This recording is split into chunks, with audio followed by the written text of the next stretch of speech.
존경하는 중앙운영위원회 위원 동지 여러분, 반갑고 감사합니다.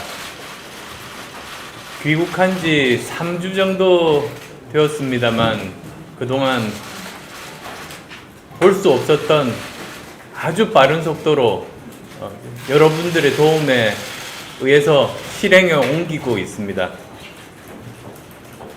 아마도 30% 이상의 무당층 그리고 중도층 유권자들이 우리를 바라보고 계시다고 생각합니다. 한 여론조사도 보면 12월 초에는 무당층이 20%대였다가 일반적으로 총선이 다가오면 무당층이 줄어드는 것이 정상적인데도 이번은 아주 특이하게 30%대로 더 증가하는 추세를 보이고 있습니다. 그것이 기득권 양당에 실망한 많은 유권자분들이 저희를 지켜보고 있는 그런 과정이 아닌가 생각합니다. 더 큰 사명감을 느끼고 있습니다. 지금 우리가 한 번도 경험해보지 못한 무능, 한 번도 경험해보지 못한 부패, 또 한 번도 경험해보지 못한 그러한 불공정 사회에서 살고 있습니다. 정말 다시는 경험해보고 싶지 않은 무능, 부패, 불공정입니다. 이런 것들을 바꾸자고 우리 국민당이 출범했습니다. 우리 국민당이 나가야 할 방향은 또 우리가 해야 할 일들은 세 가지 아니겠습니까? 먼저 지금의 사익 추구 정치를 국민 이익 실현 정치로 바꾸는 것이 우리가 해야 될 일입니다. 그리고 진영 정치를 실용 정치로 바꾸는 것 역시 우리에게 주어진 사명입니다. 그리고 국가주의 정치를 국민을 도와드리는 도우미 정치로 바꾸는 것, 이것이 세 가지 우리가 해야 할 가장 큰 일들이라고 생각합니다. 대한민국 정치의 판을 송두리째 바꾸는 그 세 가지 일이 우리의 사명입니다. 그것에 따라서 아주 구체적으로 한 분야 한 분야 지금 발표를 하고 있습니다. 여기 계신 위원장님들이 한 분야씩 맡으셔서 치열하게 토론하고 냉정하게 지금 현상을 진단해서 만들어주신 실행 계획들을 지금 발표를 하고 있습니다.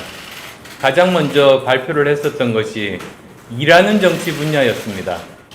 정당개혁, 즉 우리 국민당은 작지만 더 큰 정당, 공유정당, 그리고 혁신정당이 되겠다는 발표를 했었습니다. 그리고 또 어제는 정의로운 사법체계, 그리고 그를 위한 7개의 화살에 대해서 발표를 했습니다. 공수처 기소권을 폐지하고 검경 수사권을 조정하고 그리고 청와대 선거 개입 진상규명 청문회를 하겠다는 것이 주요 골자였습니다. 그리고 또 앞으로도 많은 발표가 예정되어 있습니다. 그것이 바로 우리 당이 하고자 하는 국민과의 약속 아니겠습니까? 가장 큰 도움이 됐던 것이 바로 지난 일요일에 지금까지 한 번도 없었던 형식의 창당 발기인 대회의 해커톤이었습니다. 거기에 참석한 많은 분들이 의견을 모은 결과 가장 중요하다고 생각하는 것이 세 가지가 나왔었습니다. 공정한 사회, 또 안전한 사회, 좋은 일자리였습니다. 저는 이 세 가지가 시대 정신이자 국민의 명령이라고 생각합니다. 그래서 내일은 공정한 사회를 만들기 위해서 구체적으로 어떤 일을 우리 국민당이 할 것인가에 대한 발표가 예정되어 있습니다. 오늘은 이 자리를 빌려서 일자리에 대한 그리고 미래 신성장 동력을 확보하고 역동적인 시장 경제를 구현하고자 하는 우리 당의 방향에 대해서, 생각에 대해서 간단하게 말씀드리고자 합니다.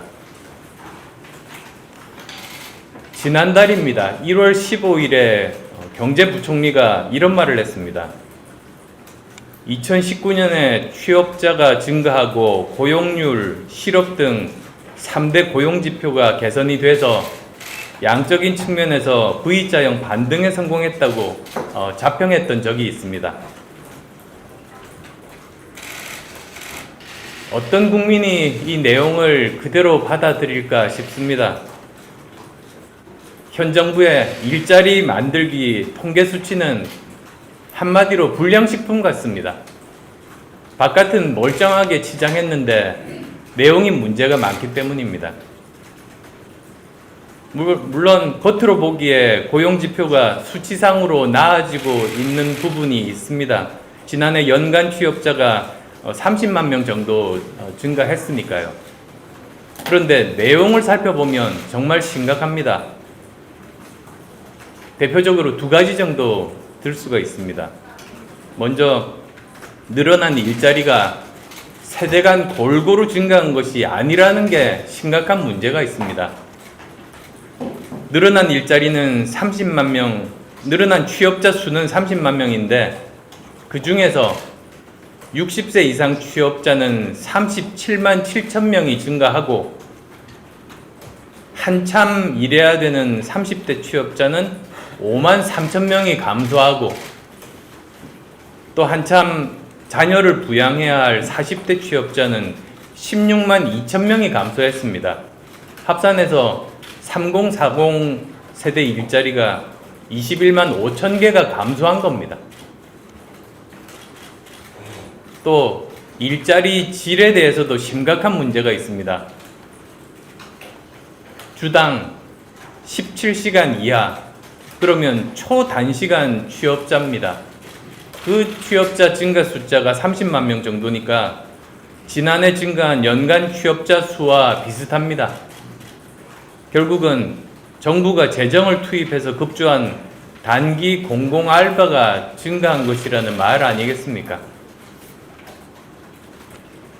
더 심각한 문제가 대통령께서 일자리가 뚜렷한 회복세를 보이고 있다고 말씀하신 것입니다.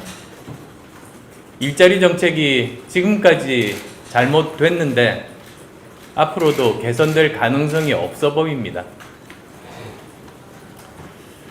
이에 반해서 주요 선진국들 일자리 풍년을 누리고 있습니다. 우리나라처럼 세금으로 억지로 일자리를 늘리는 나라가 없습니다. 정도를 걸어서 규제개혁, 노동개혁, 산업구조개혁을 통해서 그 결과로 일자리가 만들어지고 있는 겁니다. 대표적인 예로 우리와 비슷한 시기에 출범한 프랑스 마크롱 대통령은 30년 넘은 고질적인 프랑스 병과 정면 대결했습니다. 그 결과로 바로 이웃나라인 독일, 4차 산업혁명의 발상지인 독일의 경제 성장률을 앞지르고 실업률도 크게 개선시켰습니다. 그러니까 프랑스는 개혁을 통해서 일자리를 만들었고 우리는 포퓰리즘에 빠진 것이 근본적인 원인이라고 생각합니다. 프랑스는 개혁의 결과로 지속 가능한 일자리가 늘어났지만 우리나라는 세금으로 단기적인 임시 일자리만 많이 만들어 놨습니다. 세금을 끊으면 일자리도 줄어들 수밖에 없는 그런 허망한 그런 구조입니다. 저희가 비판만 해서 되겠습니까? 저희는 그래서 이걸 바꾸고자 합니다. 국민당의 가장 기본적인 철학은, 정책은 좋은 일자리는 시장이 만든다. 그리고 민간 부분이 만든다는 기본 중에 기본으로 돌아가고자 합니다. 우리 제조업 경쟁력을 더 강화시켜서 3040 일자리를 만들겠습니다. 또 미래 먹거리 만들기로 미래 일자리 만들기에 최선을 다하겠습니다. 또한 중소벤처가 중견기업으로 성장하는 과정에서 좋은 일자리의 70% 정도가 만들어진다는 연구 결과가 있습니다. 따라서 이를 위해서는 규제개혁, 산업개혁, 혁신성장이 꼭 필요하다고 생각합니다. 현 정부가 지금부터라도 고장난 일자리 상황판 대신에 규제개혁 상황판으로 바꿔 달아야 우리 경제가 다시 살아날 수 있는 단초를 조금이라도 만들 수 있지 않을까 생각합니다.